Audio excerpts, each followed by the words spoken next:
ಆಟವಾಡುತ್ತಿದ್ದ ವೇಳೆ ಇದ್ದಕ್ಕಿದ್ದಂತೆ ನಾಪತ್ತೆಯಾಗಿದ್ದ 1.5 ವರ್ಷದ ಮಗು ಪೊಲೀಸರ 12 ಗಂಟೆಯ ಸುದೀರ್ಘವಾದ ಕಾರ್ಯಾಚರಣೆಯ ಬಳಿಕ ಸುರಕ್ಷಿತವಾಗಿ ಹೆತ್ತವರ ಮಡಿಲು ಸೇರಿದ ಘಟನೆ ಚಿಕ್ಕಮಗಳೂರಿನ ಮೂಡಿಗೆರೆ ಬಳಿಯ ಬಾಳೂರು ಪೊಲೀಸ್ ಠಾಣಾ ವ್ಯಾಪ್ತಿಯಲ್ಲಿ ನಡೆದಿದೆ.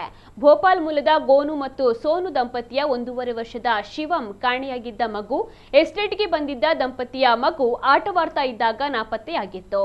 ದಂಪತಿ ಠಾಣೆಗೆ ಈ ಬಗ್ಗೆ ದೂರನ್ನ ನೀಡಿದ್ದರು.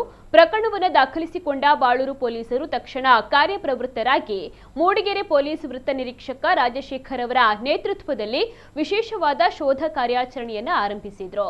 ಸುಮಾರು 12 ಗಂಟೆಗಳ ಸುದೀರ್ಘವಾದ ಕಾರ್ಯಾಚರಣೆಯ ಬಳಿಕ ಮಗು ಶಿವಂನನ್ನ ಪೊಲೀಸರು ಸುರಕ್ಷಿತವಾಗಿ ಪತ್ತೆ ಹಚ್ಚಿ ಪೋಷಕರಿಗೆ ಒಪ್ಪಿಸಿದ್ದಾರೆ. ಪೊಲೀಸರ ತ್ವರಿತ ಕಾರ್ಯಾಚರಣೆಗೆ ಸ್ಥಳೀಯರು ಮೆಚ್ಚುಗೆಯನ್ನ ವ್ಯಕ್ತಪಡಿಸಿದ್ದಾರೆ.